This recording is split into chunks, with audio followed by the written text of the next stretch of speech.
زينهو جانو واحد من ضمن الأسماء اللي ترشحت على النادي الأهلي اليومين اللي فاتوا، وفي معلومات مهمة هقولها لك عن اللاعب ده في الفيديو. ما تستغربش إن كمية اللعيبة دي كلها معروضة على النادي الأهلي، ده أمر طبيعي خالص لأن النادي الأهلي بيدور على مهاجم، ففي شركات تسويق كل مهمتها بتعرض اللعيبة ديت على الأندية، فعلشان كده كل يومين تسمع عن مهاجم جديد بيترشح للنادي الأهلي. بس مش عاوز أعشم نفسي بالمهاجم ده أو أي مهاجم تاني، لان في الاخر المفاوضات مش بتكمل. بس خلينا متفقين ان اي مهاجم اسمه يترشح على كولر هكون جايب لك كل معلوماته وكمان اهدافه ومهاراته علشان نكون عارفين المهاجم ده كويس ولا وحش قبل ما يجي النادي الاهلي. ممكن يكون احنا شايفين ان هو وحش بس كولر شايف ان هو حلو. انا مش بحكم على اي لاعب وحش او حلو غير بامكانياته اللي ظهرت لينا وبارقامه اللي عملها مع الفرق بس مش اكتر. خلينا نبدا الاول كده بكام معلومه عن اللاعب زينهو. اللي انت ما تعرفوش عنه ان كان في كلام ان هو رايح نادي ايفرتون الانجليزي وستوك سيتي الانجليزي في عام 2018، وكان طلع كلام كبير فعلا ان هو رايح النادي ده. بس اللاعب في الاخر راح لفريق قمة في الدوري البلجيكي وهو نادي جينيك.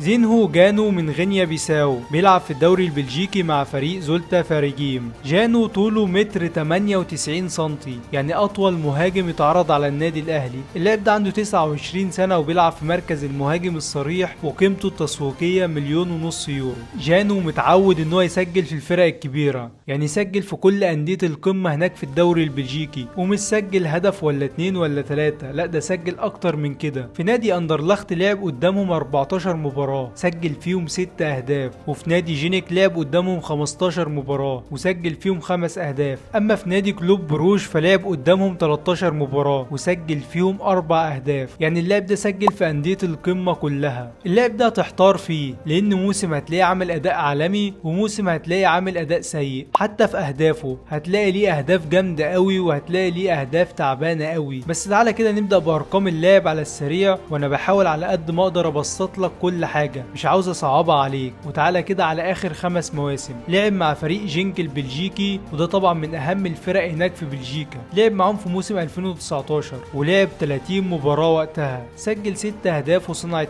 يعني ساهم ب8 اهداف. وفي موسم 2020 راح فريق رويال انترويرب وعمل معاهم موسم سيء قوي، لعب معاهم 15 مباراة سجل 2 وما صنعش اي هدف. وفي موسم 2021 انتقل الى فريق كورتاريك ولعب معاهم 12 مباراة سجل 6 اهداف وصنع هدف، يعني ساهم ب7 اهداف. اما في موسم 2022 اللاعب بينتقل الى فريق زولتا فراجيم وبينفجر معاهم في الدوري البلجيكي ولعب معاهم 34 مباراة سجل 15 هدف وصنع 2، يعني ساهم ب17 هدف. وفي الموسم اللي بعده برضه اللاعب بيعمل اداء كويس او بيحافظ على مستواه ولعب 23 مباراة سجل 13 هدف وصنع 4، يعني ساهم ب17 هدف. وكلنا عارفين ان الدوري البلجيكي دوري صعب. جانو لعب طول حياته 272 مباراة سجل 94 هدف وصنع 18 هدف، يعني ساهم ب112 هدف خلال 272 مباراة. كمان على مستوى المنتخب فاللاعب متألق بشكل كبير، بالرغم من ان منتخب غينيا بيساو تعبان، بس اللاعب لعب 5 مباريات سجل فيهم 4 اهداف. اقول لك رايي بامانه قبل ما نشوف كام هدف كده للاعب. بص مبدئيا كده المهاجم ده كويس وهيفيدك الموسم الجاي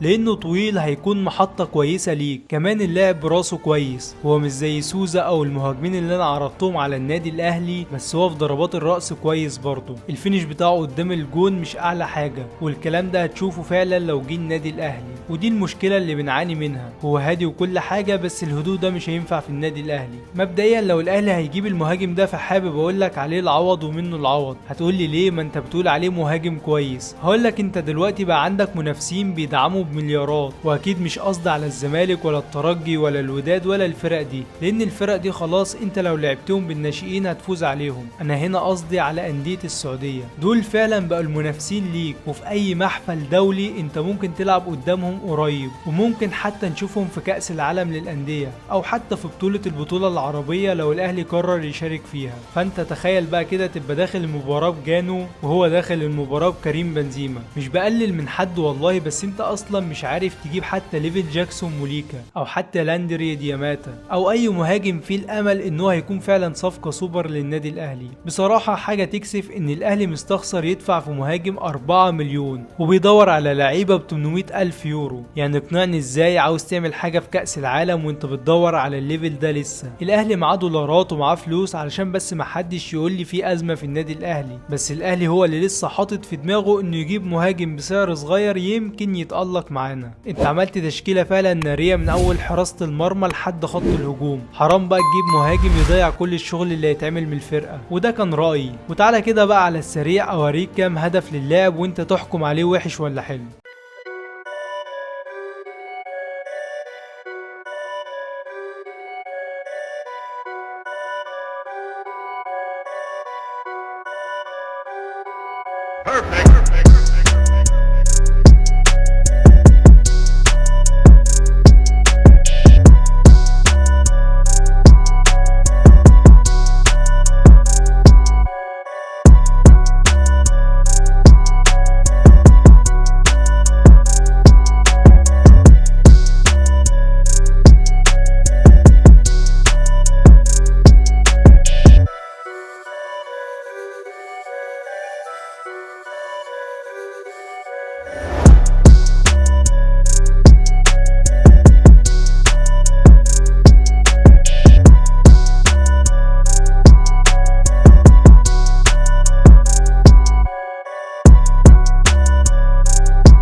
Even when you feel low, you can still go. Even when you feel slow, you can still go. Even when there's no hope, you can still go. I never answer to no, man, I still go. Go, go.